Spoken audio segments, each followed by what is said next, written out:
One of the things that came out of the strategic plan was that we weren't quite as informed as we might be about the actual physical plants on both the ELSA and St. Louis campuses.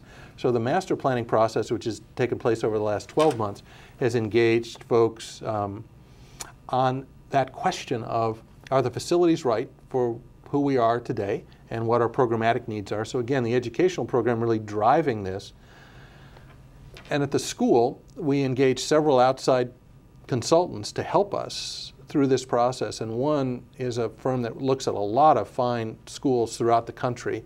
And that, I think, gave us some good insight into what other schools were doing in terms of sizing and shaping. And one of the first things they identified was the middle school was really undersized for what we were trying to do.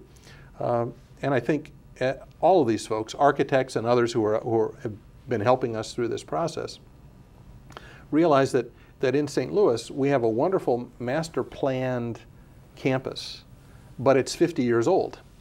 So that what was kind of pedagogically and organizationally correct or thoughtful 50 years ago has changed. That there isn't so much the sage at the stage at the front of the room in terms of a faculty member, but it's the guide at the side, and that it's having opportunities for students to meet in small groups, to work in small groups, to actually be more mobile during the day. And so the classroom needs are different. The library needs are different. The art room needs are different. And so as we see that programmatic driving, the middle school really was the first unit or level at the school to really rethink its programmatic content. And we're in the midst of a campaign really to raise the money to redesign the middle school. We have the design in place and have finished phase 1, and now we're moving on, we hope, dependent on donor funding, for phase 2 and 3. And this is part of what was articulated in the master plan, that in fact this interesting position, the middle school, of course, is between the lower school and the upper school physically, so it also has an important relationship to both, or adjacency to both. And so this master plan for the St. Louis campus has been able to articulate what are the other needs. And some of them we found, we actually don't have a choir or orchestra room that seems to be quite the right size. And so looking at what the needs are of this 50-year-old physical plant in terms of renovation and rejuvenation is part of what the master plan in St. Louis has done. It's identified a set of priorities, and they include both the academic facilities as well as some of the athletic facilities, as well as some of the residential facilities. And what I like about the master plan, I think the reason people do it is now we've articulated those as priorities.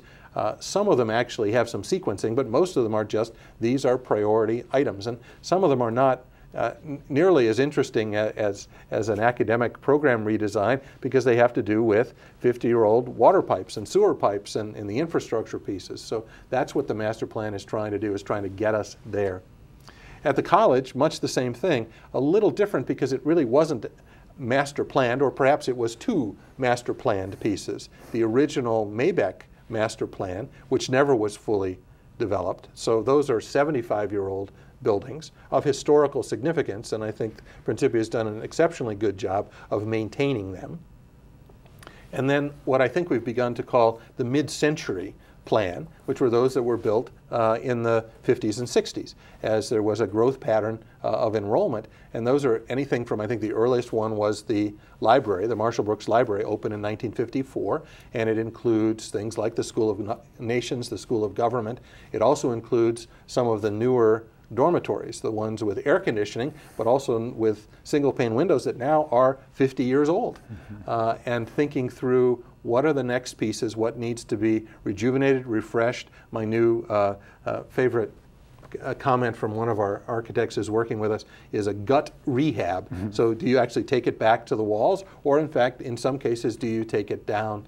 And so part of what the master plan is doing is looking at the conditions, looking at the current facilities use, looking at how many classrooms we need, how many offices we need, the sizes and shapes. And again, we brought in a wonderful consultant who had done this at a number of other colleges and universities, and particularly ones that were just converting from the trimester system to the semester system. So I think that was very helpful in trying to articulate that. And so that master plan at the college really has articulated the desirability and really the need for rethinking three of our core buildings: the library itself, the School of Nations, and the School of Government, and in fact is beginning to come to the conclusion that in fact those are not gut rehabs, those are probably replacements.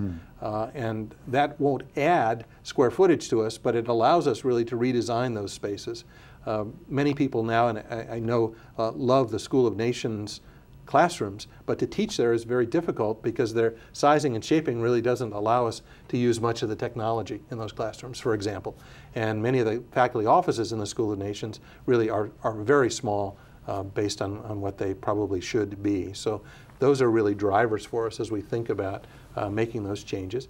And certainly the library is one of those, and if most people remember, as you walk in, you see the heart of that library is 5 stories in a 3-story building of tight stacks, book stacks and periodical stacks, and that is not a library in the future. We are not adding to that collection. That collection is being reduced. And so that really is hard to conceptualize how you redesign that for the changes now, almost 60 years later, that say everything really is about electronic resources. So this is giving us an opportunity to re-envision that and really, I think, refresh the campus. I believe that when these buildings were built 50 years ago, the people who built them for 50 years, and they've served us very well.